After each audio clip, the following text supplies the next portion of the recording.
नमस्कार माऊली. चला ज्ञानेश्वरीच्या सहवासात. ज्ञानेश्वरी अध्याय 9 त्यामधील ओवी 351 ते ओवी 358च्या सहवासात आपण जाऊया. भगवंतांनी अत्यंत महत्वाची सूचना आपल्याला केली. भगवंत म्हणतात, कर्माचे डोळे ते ज्ञान हे निर्दोष असले पाहिजेत. ह्याचाच अर्थ असा, कर्म केवळ कर्म म्हणून न करता, नुसतं सात्विक नुसतं सत्कर्म म्हणून न करता, ते भगवंतासाठी करावं. भगवंतासाठीच कर्म करावं. भगवंताचं स्वरूप समजून घेऊन जाणीवयुक्त आदर भावनेने योग्य प्रकारचे श्रद्धा, विचार, भाव भगवंताविषयी मनात धरून कर्म करावं. त्या दृष्टीने हे ज्ञानरूपी डोळे निर्दोष असावेत, म्हणजे मग कर्म सुद्धा निर्दोष होईल. पुढे भगवंत म्हणतात, एरवी पाहे पाम पंडुसूता, या यज्ञोपहारान समजता, मी वाचूनी भोगता कवणू आहे. पंडुसूता अर्थात अर्जुना, अरे जर बघायला गेलं तर ही जी काही मी यज्ञाविषयी संकल्पना मांडलेली आहे, त्या यज्ञामध्ये ज्या काही गोष्टींचं समर्पण केलं जातं, ज्या काही गोष्टी यज्ञामध्ये अर्पण केल्या जातात, त्या कोणाला जाऊन मिळतात? त्यांचा माझ्याशिवाय दुसरा कोण भोगता आहे? भगवंत इथे प्रश्न विचारतात. मी वाचूनी भोगता कवणू आहे. अर्थात भगवंताशिवाय या सर्व वस्तू ग्रहण करणारं दुसरं कोणीच नाहीये. सर्व भगवंतच आहे. मी सकळान यज्ञांचा आदी आणि यजना या मीची अवधी, की माते चुकोनी दुर्बुद्धी देवान भजले. या सर्व यज्ञांचा आदी म्हणजे यज्ञांना जिथून सुरुवात होते, यज्ञांचा जन्म जिथून होतो, त्या सर्व यज्ञांचा, सकळा यज्ञांचा आदी मी साक्षात भगवंत आहे. आणि एवढंच नाही तर ह्या सर्व प्रकारच्या यज्ञांमधून ज्याचं यजन घडतं, हे सर्व यज्ञ, यज्ञामधल्या सर्व पद्धती, सर्व क्रिया ह्या ज्या ठिकाणी येऊन मिळतात, संपन्न होतात, तो सुद्धा मीच आहे. आणि यजना या मीची अवधी. परंतु अशी भावना न ठेवता माते चुकोनी दुर्बुद्धी देवान भजले. पण अशी भावना न ठेवता वेगवेगळ्या देवतांविषयी भावना ठेवतात, त्याला दुर्बुद्धी म्हटलेलं आहे. आणि यज्ञाच्या द्वारे त्या वेगवेगळ्या देवतांचं भजन करतात. पण खरं तर भजन माझंच होत असतं. पण ही भावना तिथं ठेवली जात नाही. हे कसं घडतं?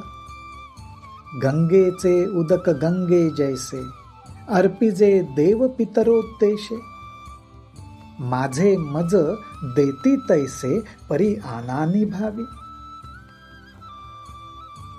अहो, गंगेपाशी जावं, गंगेच्या पाण्यात उभं राहावं आणि गंगेच्या पाण्याने अर्पण अर्थात गंगेचं पाणी जे आपण अर्पण करतो देव आणि पितरांच्या उद्देशाने, त्याला तर्पण म्हणतात. तर गंगेच्या पाण्याने हे देव आणि पितरांच्या उद्देशाने तर्पण केलं जातं. अर्थात पाणी अर्पण केलं जातं.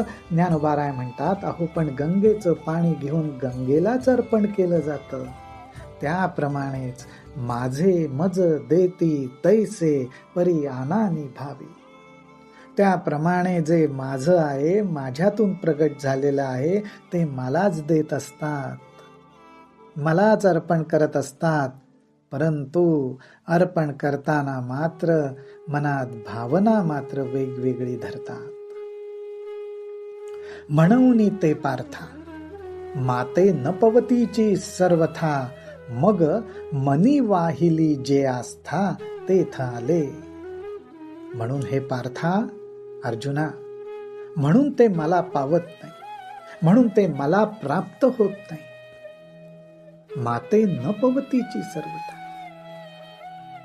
माझं आहे ते मलाच मिळतं, पण केवळ भावना वेगळी धरल्यामुळे ते मला येऊन प्राप्त होत नाही.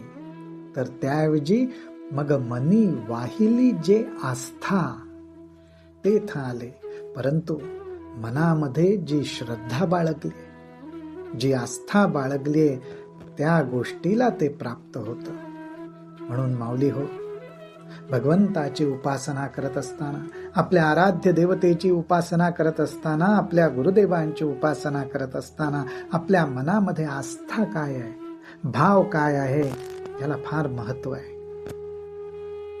मने वाचा करणी, मने वाचा करणी जयांची भजने देवांची आवाहणी. ते शरीर जातीये क्षणी देवची झाले. ज्यांचं मन, वाचा, करणी म्हणजे ज्या इंद्रियांच्या साह्याने कर्म केले जातात ती इंद्रिय, ह्या सर्वांच्या आधारे ज्यांनी देवाचं भजन केलं,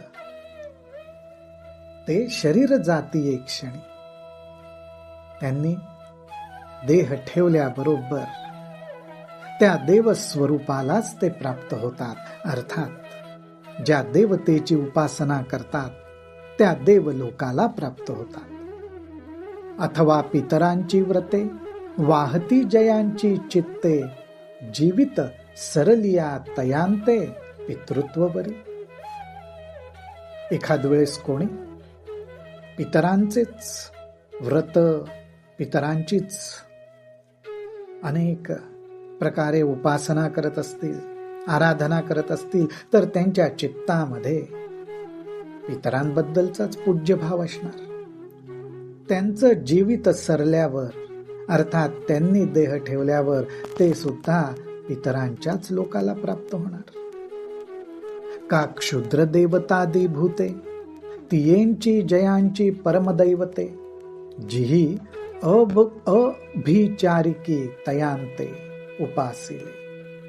ज्ञानोबाराय म्हणताय का क्षुद्र देवदेवता आहेत, ज्या प्रकारे भूत, पिशाच, अघोरीपणा अशी जी देवदेवता आहेत, त्यांनाच ज्यांनी आपलं परमदैवत मानलं.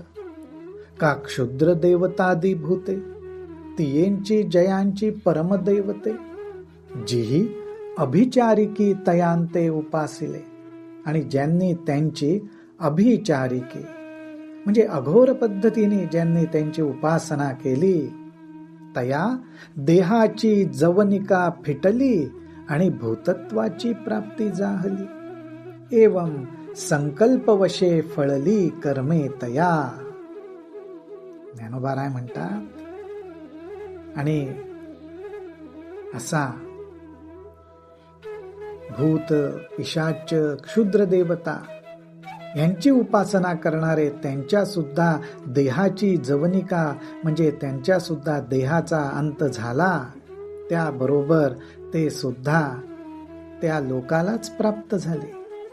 आणि असं व्हायचं कारण काय, तर एवं संकल्पवशे फळली कर्मे तया. त्यांनी मनामध्ये जो संकल्प केला होता, जो हेतू धरला होता, जशी आस्था ठेवली होती, त्याप्रमाणेच त्यांच्या कर्माचं, अर्थात त्यांच्या भजन पूजनाचं फळ त्यांना तसंच मिळालं. माऊली हो, इथे ही गोष्ट लक्षात ठेवण्यासारखी आहे की आपण उपासना करतोय, आपण परमार्थाची वाटचाल करतोय, आपली आस्था आणि भाव काय आहे तो तपासून पाहायला पाहिजे, तो जपला पाहिजे. रामकृष्ण हरी, रामकृष्ण हरी, रामकृष्ण हरी.